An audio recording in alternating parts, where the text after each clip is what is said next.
So Shahid, thank you for joining us. Now, Brave 14, you're going to Morocco. Can you tell us why Africa and why specifically Morocco? So one of the biggest thing is what Brave. If you notice the activities of Brave and what we've been doing for the past 20 months since we started our first Brave event on September of 2016, we've never come back to Bahrain after our first two show till the end of the next year. And the reason why is with a big show like the Brave Combat Week. And the reason why is because the the message of Brave itself is always about globalizing the sport. We have a big space in mixed martial art where we still don't have a sport built yet to support the athletes, to support the industry, but we have businesses, a lot of pillars, whether it's Brave, whether it's UFC, whether it's Bellator, all of us are just businesses that are capitalizing on sport, and the sport individuals, like whether it's the athletes, whether it's the media companies like yourselves, or it's anybody else who's a part of the sport industry, they don't have a space unless the businesses decide where they can be or where they should be. So our sport today of mixed martial art is relying on a bunch of businesses and the businessmen to pick us up, and I don't think that's fair. That does not mean that we are not that way. We are also in the same model, and that's one of the things I tell people. People ask me, "Are you competing with the UFC or Bellator with what you're doing?" I say, "No, we are in a completely different mindset and vision. But what you see today looks like it because I have to." First, I have to be in the same space as everybody else.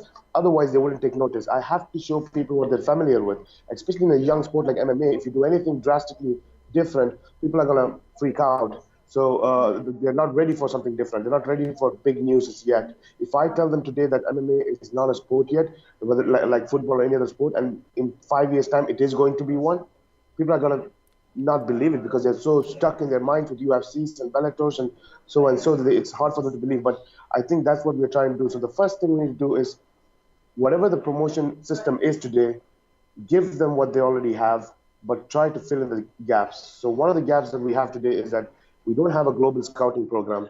We don't have a global promotion today. Yes, we have promotions that has global attention. That's different from actually being global. So, and the MMA media today does not understand it and have not really taken the time to go deep into it. For example, I've seen some of the media. I keep reading. I'm an MMA fanboy outside of whatever I do. So because I'm an MMA fanboy, I always keep reading MMA news. I have all the different kinds of news platforms that I keep reading. Maybe it's the same news, but I just keep reading it from different platforms just to get their perspective on that. And one of the things that what I've understood is a lot of people are not journalists. They have no information. They run a media company and have no information. That's sad. I mean, for a promotion like MMA that is actually global, it's not NBA or it's not the American football that is for a region, or cricket, which is for a Commonwealth countries. This is mixed martial art, and it is the only sport that I've seen, like soccer, that is actually globalized and such a fast pace and accepted. So you have to have people thinking of the sport in that direction. So, and people are like, oh, one championship is the largest in Asia, or the second largest promotion is XYZ, or and I'm like, do you know what Asia is? Do you know what Asia is? Have you gone to school and learned geography? I mean, Asia is not Southeast Asia. No, there's Middle East, India, Bangladesh, Sri Lanka, Pakistan. All this involves Asia, and they don't understand that concept. So there's a lot of misguided information, and that's wrapped in their head. So for us, is to globalize is very important. We don't have a global promotion. There's a lot of misinformation out there. UFC has done a great job in trying to globalize themselves. They've got a lot of global attention, but still, it's not global yet. In terms of scouting, in terms of entering the market, we don't have an opportunity today. If you have a Middle Eastern fighter, if I tell you that he's the best welterweight in the world, you and me as MMA experts would laugh. And we'd be like, yeah, he's a great middleweight, great welterweight, let's say, but not the best. Come on, guys, let's be realistic here. Because we are, let's say, positioned to do that. Myself, knowing it, I still cannot accept it because I'm on the same platform like you are. And because we cannot believe it, we are programmed to say UFC has the best welterweights or UFC has the best fighters. So I'll ask you a question, Leon, and I will tell you that if you think that promotion or any other promotion, I'm not holding on to anyone, if you say that promotion has the best fighters, then you have to go back and say that promotion definitely must be having the greatest global scouting system. That's why they're scouting the best fighters in the world. Yeah. And then you look at it. Difficult to argue that, yeah. What is a scouting system? Do they have a scouting system? And then you look at it, and I know the guys that they've signed from India, and the guys that you would see on YouTube, me knocking them out, literally. I've knocked a few guys out, and they selected them to UFC, and I'm like, wow, like that's how interesting the scouting system is. And today you see people who are interviewing or who are interviewing the actual people who wants to be hired to the companies, also investment companies and entertainment companies doing it. So you're like, where really is the fighting part of it? And now you're telling me that this kid who left his education, this kid that sacrificed everything in his life to be a fighter, has to rely on a CEO or a businessman or a business company to build his future, because the sport does not exist in this world. The sport is built by a bunch of businessmen and businesses, and there's no infrastructure for the sport. So I think we are globalizing Brave is to make a bigger noise to say that you need to have a global scouting system. You need to have an event that can go around the world, every single continent, if not every single country. If I have to make an event in Antarctica tomorrow in 2019, I will literally try to make one, just to show that our goals are not based on pay-per-views, our goals are not based on ticket sales, our goals are not based on any of those commercial benefits. Our goals are based on what the sport requires, and we want to provide that to the sport. And I don't think anybody in this market today who has a responsibility of the athletes and the media and everybody looking up to these business entities that control mixed martial art, I don't think any single one of the leadership is thinking about it outside of the commercial aspect. It is completely commercial for everyone. And we are there because of His Highness Sheikh Khalid and his vision. It is strictly it's not about commercial. I mean, of course, we would love to grow. Everybody loves to have, but that is not the priority. That's not on our top 5 list. And His Highness Sheikh Khalid's vision is clearly, how can we make the sport into a sport rather than into 5, 6, 7 businesses? Now we have 5, 6 business entities running a sport, and we decide what it is. But it's time to change the plate. Let's make it a sport first, and then let the businesses capitalize on it. Why not? And all of us can. You as a media company can. Athletes can. CEOs and presidents of all the different promotions can. Everybody has a piece of. It's a big sport. It's a global sport. Everybody has a piece to play. We don't have to restrict anyone from enjoying anything, So we're globalizing for that, and Africa is definitely one of the places we have to go because of the talents that you see come from there. No, forget about MMA. You see in any sport, you see the talent from Africa is unbelievable. Do they have the opportunity? No. They're just like the Middle Eastern fighters. Do they have the opportunity? No. So we have to go to Africa, because I see a huge talent pool. Not one international promotion has gone to Africa. That's sad. Why? Definitely, I'm sure it's a commercial benefit. You don't get advertising revenues there. The economy is so and so. All that conversation that has nothing to do with mixed martial art or the sport. It has everything to do with the entity or the business, but not the sport. So we are going there for the sport, for the opportunity that we want to give. And why Morocco? Because that is the place that can create enough noise to the Middle East, to the European side, and to the African side. It is like you can call it a Middle Eastern country, you can call it an European country, you can call it an African country, and that's where we should start from. So everybody knows why we are going to Africa, just like why we went to Europe, the last event. Well, it's very refreshing hearing you say that. That is a business. Most people treat it as a business, and that is kind of the way MMA has kind of worked. What steps are you taking then, so to do this? Then, I mean, I guess it's a challenge. Oh, it's a challenge, but it's a fun one and an easy one. I mean, that's the interesting part. It's an easy challenge because today I'm not. I haven't finished university and done business education or anything, but this is just my concepts that I'm creating, because I've created a concept called business sport. So there's sports business and there's business sport. The difference is simple. Today MMA is a business sport because, like I said, it is businesses first, and then they take over the sport. But if you look at football, I mean, soccer, let's say, we call it football, but let's say soccer. So if you look at, oh, lovely, that makes life much more easier. So if you look at football, that's a sport which tomorrow I can go to England, I can go to Germany, or I can go to Spain, and I can say, you know what, I want to start Brave La Liga, in Spain, and I want to create my own league. Why not? I mean, you can create your own league. It doesn't matter. But you know what? You will not be the league that is going to take your champion to the Champions League. No, you will not be the guy, the league that is going to be winning the Club World Cup. None of these things are going to be happening because there's a system built for the sport. You as an entity can come, you want to be a part of the sport, come buy a club, manage the players, be a broker to sell players, be a coach, be a this. You know, you have so much opportunities in the sport to, if you have the capital and the investment, you can monetize it. So that's a sport business. So there's sport first, and then there's business. MMA today is a business first. So whatever we want changes in the sport, whatever you think is the right thing for the sport to go, first you have to look at it from the business perspective, because the people who are controlling the sport is business first. So if the business is being affected, then we do not think of the development of the sport. And that's, I think that makes it interesting for us to say, let's make a sport development. So you look at what Bahrain has been doing and Sheikh Khalid has been doing. We've really worked very closely with IMMAF, International Federation. We've helped a lot of national federations around the world. We've helped athletes around the world. So we are working on Brave to globalize at one point, but we're going to create a global ecosystem, and you'll see the vision on every event that we have. We say we want to create a global ecosystem, which means that we have a scouting program. We have an opportunity for athletes, and the sport is sport first. Yes, even Brave Combat Federation today is an entity first, but only so that we can globalize and show people that there is a place for athletes outside of just focusing on the promotion or the businessman or the marketability to sell them. We can have a Messi in MMA. It's such a global sport. We can have a Messi that does not speak English, that I don't even know how he sounds. I never watch his interviews I just read his interviews on but I've never watched it on a television or on YouTube. Go Lionel Messi interview. No, I don't do that. But I still know he's a great player. I still know he's one of the best in the world. And that is what football is all about, because a global sport, you don't need to market yourself. The sport should market you. And MMA has a capability, unlike any other sport, to do that. Even if USA doesn't want football, football is still big. Why? Because football has the rest of the world, and that's most important. MMA can do that. Today, if USA is running UFC and they're capitalizing on that market, we don't need US market to say how big we are. We have the rest of the world. We are going to Africa. We're going to Middle East. We're going to Southeast Asia. We've been to Europe. We've gone around the world.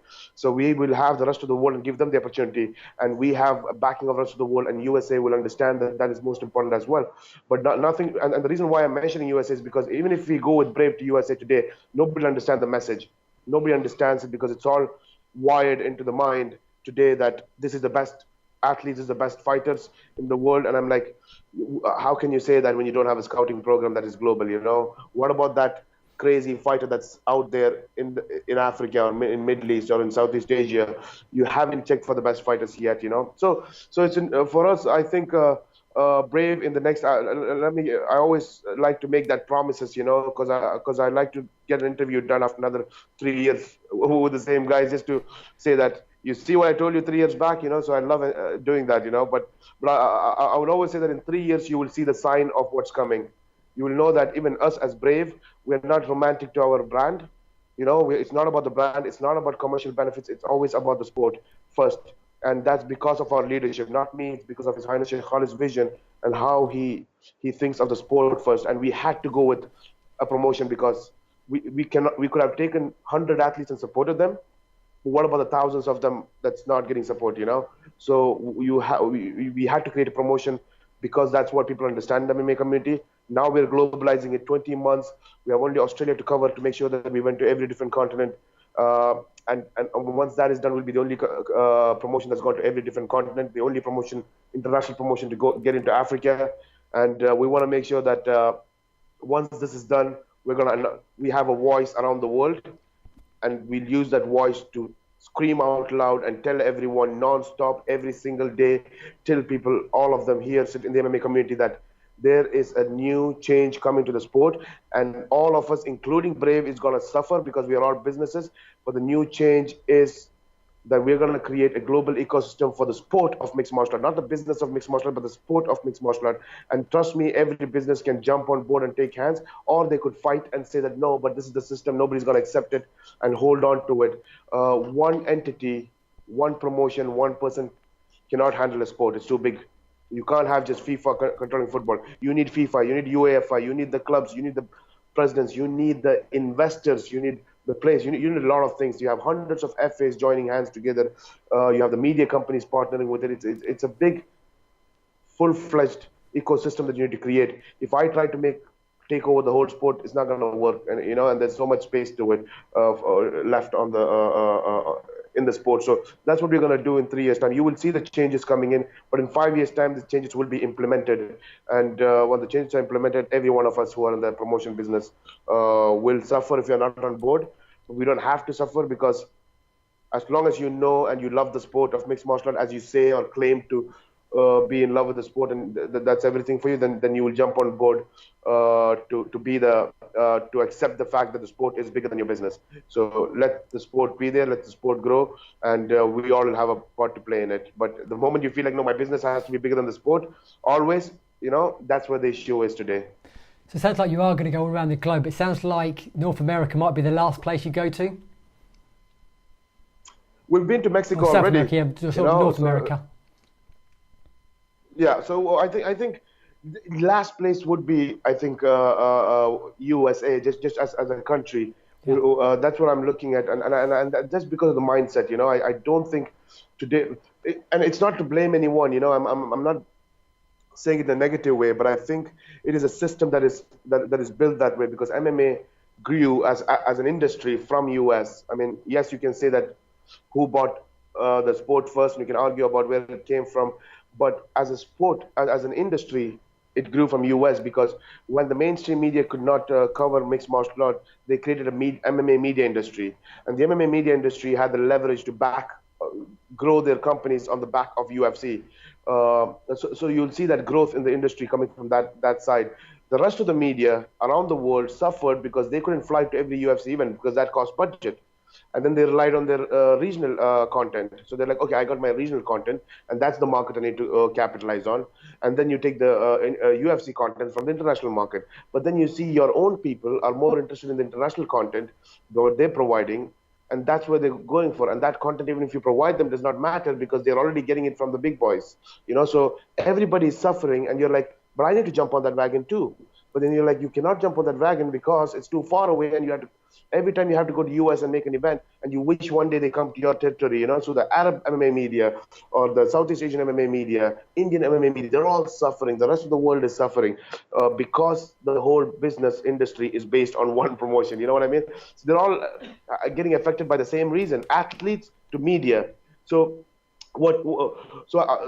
because of that, the mindset of people from media around the world to the fighters are all based on what the international media, those media that's around in the US, the big boys say is what's real, So when they come out and say that, there's only 3 promotions that is in the world that is today we can think of as international promotions, you will believe that there's only 3 promotions.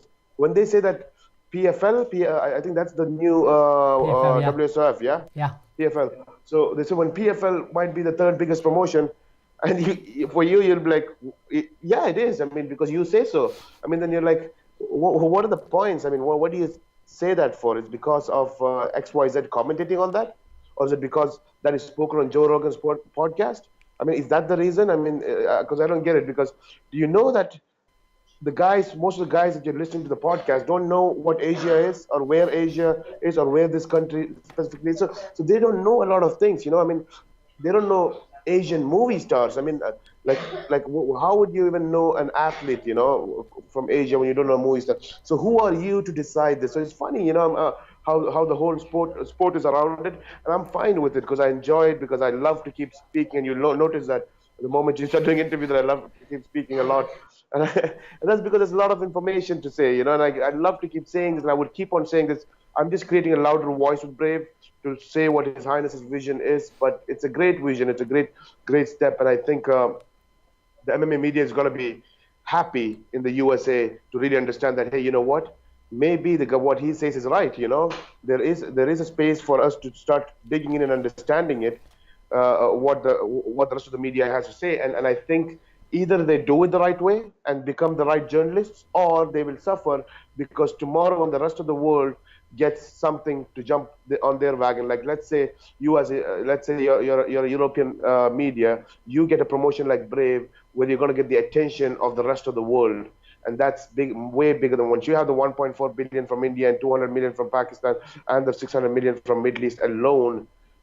You would have 1% of that following your content.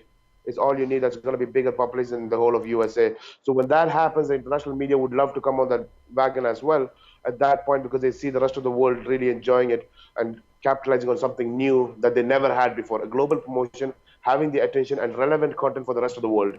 And that is something we've never had before. When that comes on board, they're going to start putting their eyes on and say, we have to look at the rest of the world, And, I hope by that time they are still relevant to us. But if not, like I said, when the sport is out there, everybody will suffer, if they are thinking of their own individuality. The sport has an opportunity for everybody. I think we should create the sport, and that's what Brave is doing. We're trying to create the sport. Well, don't stop sending that message out there. And like you're right, I mean, a lot of people believe that UFC is the name of the sport. They've never heard of MMA. They think they talk of UFC like they say football. So you can put your Yeah. What have you learned from your recent fight nights? Obviously, your last one, you've been in Europe, Asia. What have you learned from them going forward? As always, I'm enjoying the mindsets of how they look at MMA as a sport. In different countries is different, different cultures, how they respect their athletes and look forward to it. So there's a different way of the more I travel around and make these events, the more I understand what I'm saying, and it enlightens me why we can never have a Conor McGregor love in the Middle East or in Asia, and because of the cultural differences and how they love the humble fighter like Manny Pacquiao or Stefan Lohman, who's our champion as well. There's a huge difference, and the moment he speaks differently about himself, they don't accept him. So the cultural thing is so important to see why this fighter is what he is because of the culture. And when you take out those cultural barriers and the restrictions that you put, and when you are forced to change your culture tomorrow, you won't perform the best. So you're asking the Asian fighters or the Middle Eastern fighters to come to my promotion and start trash talking, start screaming, be loud, be marketable. Because if you don't do that, you won't make much money. You won't have the big fights, right? You won't sell enough pay-per-views. You won't be relevant to our fan base. So what you see these guys do is they do things that's out of their culture, out of who they are, and they try to trash talk, and they end up not even being themselves eventually, and they're in life or as an athlete, they drop down, and people don't understand how big of an impact that is to an individual's life. You have to let Fedor be Fedor. I'm not saying that's not a gimmick. Maybe he is putting on a gimmick of being quiet because that is who he is, and that's what sells for him. The non-smiling, that the weird look on his face. But at the end of the day, be yourself. What makes you the most comfortable? Because you have to do a lot of uncomfortable things going into the cage while the millions of people are watching you, training like a madman, like sacrificing a lot of things in life. So you are doing a lot of uncomfortable things. The least you can do is be comfortable with yourself. If you can deal with yourself, be the way you can accept yourself. The moment you cannot understand yourself because you are asked to change yourself, that's when the performance and everything else goes crazy, And I think that is asked a lot from the international athletes in promotions that claim to be international, which doesn't make any sense, So, but Brave, I've understood that we allow people to be in their cultures. We allow people to be themselves. We don't mind you're not marketable. It's not your duty to be marketable. We work for you. You don't work for us, So that's the difference. So people call, hey, boss, I'm having a fight. I say, listen, you'll have a fight and all that stuff, but don't call me a boss because I'm not your boss, You guys are fighters, and we work for you. Our goal is to develop you guys, develop talent, and develop the sport, and that's our job. So we work for the sport, and you are the biggest part of the sport, So if we ask them to be marketable, so I can benefit from it, what's the point of you taking the responsibility on your shoulder, calling yourself as president or CEO or whatever it is, and say that, oh, I control the sport? You don't do nothing, because the sport is feeded in a silver platter to you by the fighters, and you're telling them, hey, go and be more marketable so that I can say that I'm the president or the CEO. That doesn't make any sense. So I think that's one thing I've learned from traveling around the world. And the second thing, which is the most important thing that I've learned, is people are not idiots. The MMA fans are smart, they're intelligent. As fast as the sport grew in 25 years, the MMA fans have also matured in the way they think, and fighters and the fans. So when we go to places, we still think that a lot of people think that, you know what, people still think UFC is the biggest, or everybody wants to go to UFC. Not anymore. There's a lot of athletes who doesn't care if they go to UFC, as long as they are recognized in their nation. They're given opportunity in their nation to be a national hero. Can you have Jordanian lion like Jarrah Salawi, one of the best welterweights I've seen? I've met a 23-year-old young guy, a national hero today of his country. Could he ever be that trying to be a part of UFC? Never. They would never look at him. They would never see him, or Bellator or any other promotion that claims to be the top biggest promotion. They can never be, and I think that's a sad part. And being an ex-professional fighter myself, I've gone through this. You know, that's why it's personal and emotional to me when I see these athletes with such great talent missing the opportunity. So I think, and when we go to Brazil, a country that knows MMA, that UFC has been to, or they had their fighters being one of the greatest fighters in the world in the biggest promotions of MMA, they've seen it all. Yet the way they respect the vision, and they accept the vision, and they're happy about the vision, and they give so much back to us for us giving to the MMA community, going to Brazil. That's why you'll notice us going for our third time, I think, or the fourth time to Brazil now, in December, hopefully. And that is only simply because of how much they've accepted us. We went to Indonesia and Jakarta. We went to Northern Ireland. We went to Mexico. We've been to Abu Dhabi, and everywhere we go to, Kazakhstan, everybody loves the idea of the vision. It's not about an MMA event or great fights. The vision itself, they're like, thank you for coming. Thank you for what you're doing, you know, and they accept it. They embrace it. They say, you know what, forget everything else. Let us, fighters and managers, come and say, let's sign up to Brave, because we know you can give us a global value. You know what you can do with the fighters, the way we treat the fighters, or the way the fighters love it. I think that's something that I've noticed, that people are mature, the MMA fans and fighters and management. They understand what the sport is and what promotion is. Promotion is one thing, and there's a sport out there. So you want to go and hope to make the biggest buck in your life by going and fighting in so-called biggest promotions and global promotions, or you can go on a promotion that can give you the real value of making you a national hero by literally globalizing you, you know. So that's the most important thing, you know. We in Middle East or India or Pakistan or this part of the world didn't actually, maybe half of the people didn't have television, but they still know who Mike Tyson and Muhammad Ali is in boxing, you know. And the reason why is, how did you watch their fights? Today, if you ask them, do you know Mayweather, they don't know. You know, I mean, the people who haven't watched, who doesn't watch boxing, I'm talking about people who are working day and night and have nothing to do with television or sports, you know, and they still know Muhammad Ali and Mike Tyson. But if you ask them, the rest of the boxers today, even the latest boxers today, who are the greatest boxers of all time, maybe like Floyd Mayweather, and they still don't know them. And the reason why is what has globalization turned to today. You know, some of the Western sides of sports don't really care of globalization anymore, as long as, because you don't need to globalize to make money anymore, right? I mean, you can make your buck from Fox or ESPN, and you don't have to be in Middle East, India, or so and so country to make that, you know. So you don't really care about it, as long as the TV pays you, you're good, you know. And your time of the content is based on your followers. Perfect. The pay-per-views will be bought. If I go there, nobody's going to wake up at 5 a.m. and buy pay-per-views. It's all technical and business side, you know. So it's interesting for me to really see that today people still realize that globalization is the best for the athlete, and the sport like MMA has the capability of it.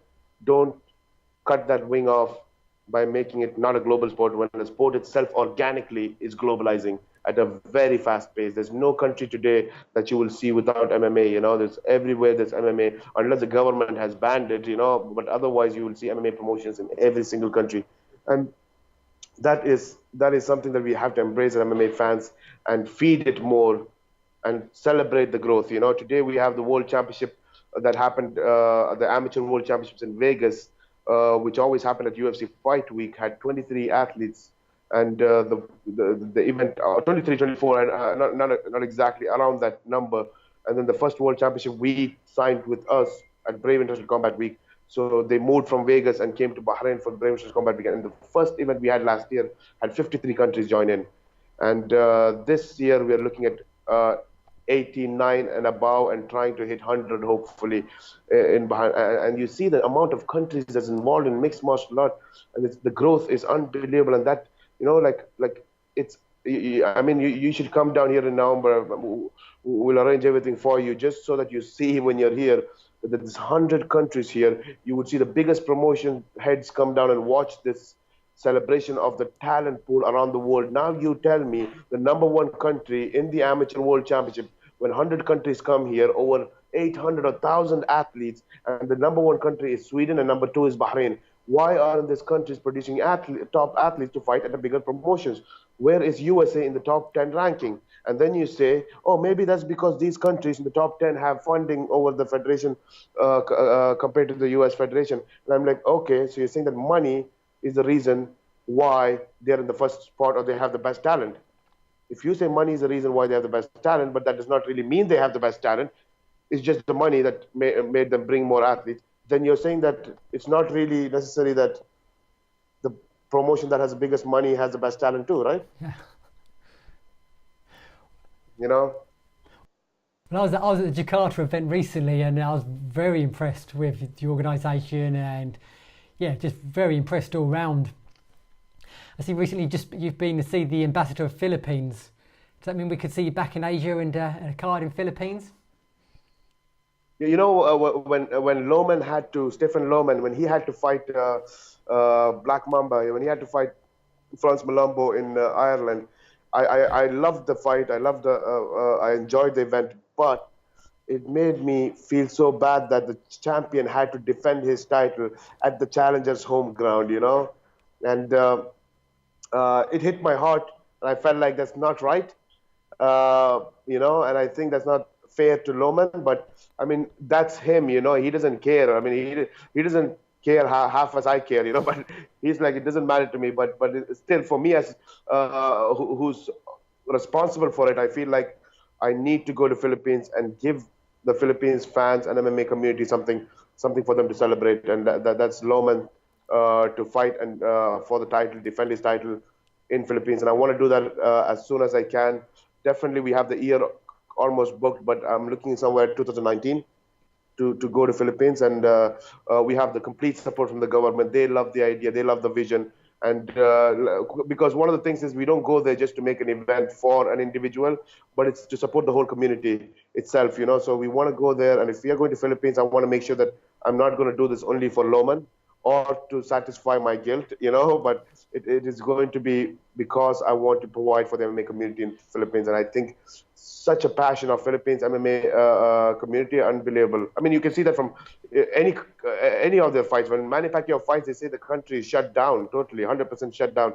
And I tell them, you don't have to tell me that, because in Bahrain we have a diverse community. There's a lot of Philippine nationals here, and when Manny Pacquiao fight goes on, I love to go and visit one of the Philippines restaurants. It's amazing. You will see it does not matter if you don't have you're coming from a poor background and you don't have the budget. They will still not hesitate to spend money to have a good time to watch their legend fight. So I'm sure that is a great thing from their side. The passion is amazing. We want to go there and give something to the community back. We don't want the Asian community to feel like they have promotions that is supporting Asia when they're not really supporting Asia, when they're not globalizing the Asian athletes. If you have a promotion in Asia that you think you want to get on that wagon, then that better be a promotion that is going to globalize you as an athlete into the Western world. And if you cannot do that, then I don't think you are a promotion that can take the responsibility and say that we are supporting the Asian athletes. It doesn't make any sense. If you cannot take an Asian athlete and make him big in Asia, because this is such a big continent, and if you can't enter other parts of Asia, then we have a problem here. We have a problem when you cannot come to Middle East, when you cannot go to India, Pakistan, these regions, and the talent and numbers are so big there. And I don't understand that, So, and so I think Philippines is something we have to go, and I want to make sure that I don't make the mistake of going there and not having a continuous plan for the country. But as soon as I have a continuous plan for the country, and I'm sure that we want to be consistent with their athletes, with their management, and the operations of MMA as a whole country, we work very closely with the National Federation as well to support their activities and work together to develop the sport in any country we go to. So once that is done in Philippines, I'm sure that 2019, I can promise that we will be going to Philippines for sure. I'm sure that would be an amazing night. Talking to big stars, Manny Pacquiao, you just signed up Jeremy Kennedy. How much plans do you have to bring in more big stars, more big names like Jeremy? Yeah, I mean, so we don't want to do the ex-UFC guys into a brave kind of a mentality. I mean, I don't mind if they're ex-UFC and not UFC guys or Bellator guys, as long as they're good fighters. As long as they're good fighters and they have so much more to give, and that's most important. I mean, this is not a game about who can sell more. So it's interesting in Brave because we don't care who's going to sell more tickets or who's going to sell more pay-per-view. So that is zero priority. So if you can come and make and there's an opportunity to have a good fight for the people to watch. If we can put on a great fight that everybody wants to watch, and when that fight is evenly matched, and it's going to be a fight that's going to be literally to see who's a better fighter, that is the only reason we want to we want to sign fighters for. So if I have a fight because one guy is the champion, so he has to fight somebody else. None of these things matter. There is no system for MMA today, and accept that. So let's not try to fake. There's a system. There's a ranking. There's a pound for pound. None of that exists. It's all a fake attempt. Till there is a proper structure for the sport, we business like Brave or UFC or Bellator, all of us are faking everybody and trying to say we have a system of ranking fighters, we have a system of who will fight who's next in line. None of these things really exist. So when it doesn't exist, let's do one thing. Let's put up the most evenly matched fights to see when two evenly matched fighters are fighting. Let's see which one is a better one. Which of these fighters is a stronger one? Who's going to come out on top and win the fight? And that is what Brave is all about. And that I think that is what MMA was all about. We want to continue that format of putting on great fights that are evenly matched. It's not just about names. So when we are signing fighters, I'm literally going around, and it's not about who I hear. I don't want to wait for, he has a lot of fans, he has a lot of social media followers.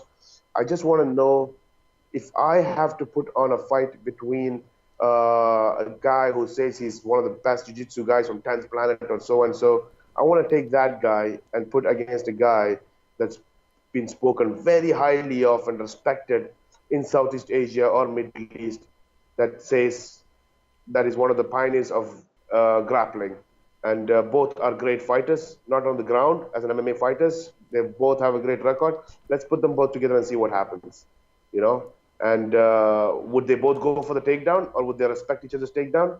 And would they stand up and make it a stand-up fight? And then it's about who is a better fighter because they've spent enough time to be a better striker, So it's interesting concept that we put in. We've seen those changes where ex-UFC guys come in and get destroyed in Brave, back and again, and we've seen so many top-name gyms suffer at Brave, and you're like, who do you blame now? Is it the traveling that you blame? So what about all the Asians that have been traveling to US for all the UFC fights all their life, So you would say that, okay, we've never shown justice to the Asian fighters. Yes, you haven't. Or no, it doesn't affect it, then it doesn't affect. Same thing with Brave. So either way, it's a win-win situation, I mean, we have shown a lot of signs of how big names come into Brave and get destroyed because there are fighters who are some of the best fights in the world in Brave, and I think these guys will just walk through people till they showcase that they're the best fighters.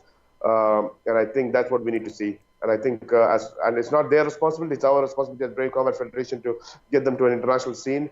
Guys like Jarrah is now the amount of people that's following him from the Asian community, although he's Jordanian, and never had the opportunity to even get the whole of Middle East follow him. Now it's a lot of people from the whole of Asia is looking up to him and supporting him when he's fighting. He showcased what he's capable of. He's, I think, one of the best welterweights out there. And I think with guys like Jeremy Kennedy and top fighters that we know are great and have showcased their skills, have proven how good they are, to come into Brave, it just makes it more interesting to see the challenges. I think Jeremy is a great addition for us in terms of quality as a fighter, as how much he has to give. And I think it's time for him to show the rest of the world how good he is. I mean, there's no other way to do that than compete against the rest of the world. And he needs an opportunity. Every fighter needs that opportunity to compete against the rest of the world. I think nobody is today able to give that much of that rest of the world concept, and I think Brave is doing that. I think we need to keep doing that and sign fighters who are best in their country or in their region and take them out and put them on the global stage and say, prove it now at a global level. You are the greatest fighter in the planet, in the world, and that's an interesting concept. How about ladies MMA? You had your first ladies fight, I think, earlier in the year in Brazil. Is there plans to bring in more women? Definitely. I mean, we have to do it because you've noticed how the women MMA has grown so fast as well, and they're so passionate. I mean, some of the fights that the women MMA women fighters put on is it's almost never boring. I mean, their fights are always, they give it all every time they fight. So I think, see, they are part of the sport and they need the opportunity as well, and we want to increase that part of the section in Brave. Let's say the female MMA section has to develop. We've had our first female fight actually in Kazakhstan and then in Brazil as well. And we just want to make sure that we know what we are doing. I don't want to take the female MMA into my shoulders because, oh, what would people think that I'm not supporting the female MMA?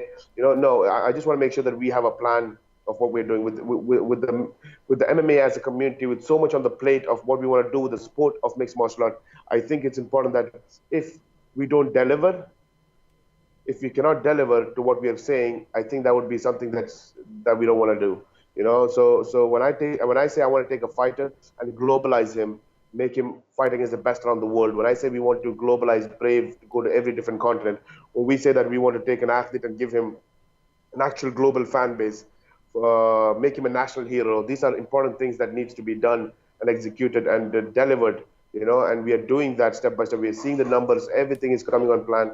So when we take the females MMA on our shoulders, and I think that if I say the same thing for females MMA, and if we don't develop the MMA scene for females, I don't want that to affect the female MMA community, So I think, but there is a really good area there, I think, where we can really focus on. I think it has to be carefully looked into. Take it slow, take it easy. I don't want to hurry and rush into it, but I know there are still female talents out there and opportunities. I would rather than take female actors, female fighters. I would rather have my investment done into the female MMA development. And that's what I want to focus more on, because countries like the Asian community, they have so much interest in the female MMA after Ronda Rousey and all this top female athletes in UFC. It's really triggered females to take up MMA as a sport, or just combat sport as a sport, whether it's boxing, taekwondo, whichever martial art it is, wrestling, and the movies that's coming out in every region. You see the movie industries are making more movies on female athletes in combat sport, and that's something interesting for me to see as well. So I think it's time to invest more in development. So we're trying to invest more into the gyms of countries that have that's lacking in gyms. So we're trying to put in more gyms and make more female instructors go in there and start training, especially in the Middle East, in those part of the regions like Asian regions, and the regions that have female fighters like Brazil and Europe and USA. That the female MMA is reaching to the level of the male MMA itself. I think those are the places where we want to make females fight and give them some opportunity. But the rest of the parts, I want to invest more into the development of infrastructure rather than anything else. Cool. Lastly, I just want to finish with Brave 14 again. Can you tell us what to expect?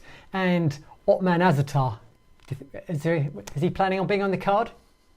Hopefully coming from Morocco? Talking as a promoter, I would be the stupidest promoter if I don't have Othman Azaitar on a card in Morocco, But in the end of the day, it has to be sorted out in the sense we have to make sure that he's healthy. We have to make sure that he's fully fit. We don't want any of our athletes to hurry up. We don't want to create an interim title belt. We don't want to do that stuff anymore. These are all marketing strategies. For me, I want to make sure the fighter is healthy and he fights. What's the point of having the fighter fight to sell tickets? While 5-10 minutes back, I just spoke to you about I want to put two fighters who are evenly matched to fight against each other. And if one fighter is not in his full health, he has a finger broken, let's say, just to say, he doesn't deserve to be fighting. He needs to make sure that he's all right, he's fully fit, and then we give him somebody who's evenly matched to fight against. But again, it's Othman Azatar. He loves to fight. He's never said that I will not fight in any of our events. You know, whenever we ask him to show up, he shows up and he fights and he loves it. And he says, "Bring me the best. I want to be the best." And he comes inside and you watch his fights. You will say that, yeah, you were right. You know, I don't have to hear this conversation, but I can see from the way he fights that he goes out there and says, you know what, let's fight. I will not stop till one falls. That's the mentality of the Azatars. So it's very interesting that mentality he has. And I still have our conversations now and then. Every now and then we have conversations, checking up on how he is, checking up with the family, how he's doing, and how his training is going. He's still working hard. He's still training. He's still traveling. But he looks like he's desperate to come and fight in Morocco because it is under the patronage of his king. You know, the king is patronaging, it's under his patronage. So the whole country of Morocco today, and we're trying to work and build the infrastructure in Morocco. And every person that we call are like, we already know about Brave. We're like, wait, we want to do introduction to someone, and everybody already knows about it because that's the amount of support we've got from the government right now. It's been amazing how His Majesty has supported the event, and we're very glad and very grateful for all that support that he has given. So at such that magnitude of respect that they've given to Brave as an international promotion, the first MMA to ever come into Morocco. So everything is in line to what this event is going to be. And I'm sure that not fighting in that card would make Othman, you know, feel so bad. And I understand that. So I'm on one side telling him, don't think about all that, you know, it's okay. If it's, you know, if you are not healthy, it's okay not to fight. On the other side, my promoter mind is like, how can he not fight? You know, like, and but on the other hand, I know that he is trying to rush into fighting as well because of how big this event is going to be. Regardless of what crazy fight card this is, you know, you have former ACB champion Veli Murad doing his debut as well. You know, I mean, that's one of the guys that I'm so interested in waiting to watch to see him fight. On the same weight class, we have a Sambo world champion, and then we have a jiu-jitsu legend in Bruno Malfacini, you know, on the same weight class. So I want to see how Veli Murad does in MMA in Brave, so that someday they might have to fight each other when Sambo and jiu-jitsu meets and top of the food chain on both the sport, you know, and same weight class. That's going to be an interesting fight. So for him to do his debut in Morocco, it's amazing and exciting for me. So the fight card itself is great, but at the same time, if Othman adds to the fight card, it's going to blow up. The nature of what this event is in Morocco is going to be big. What is for Africa and Morocco, I'm going to be so nervous for the last week of all the things surrounding this event, you know. But the least I can say is I'm super excited for it, you know. We are as well. Well, brilliant. Thanks for your time today, and we can't wait for Brave 14, and we hope this is as good card as all the others have been lately. I'm sure it will be. Yeah. Brilliant. Yeah, for sure. Thank you very much. Cheers. Thank you for your time. Take it easy. Take care. Bye-bye.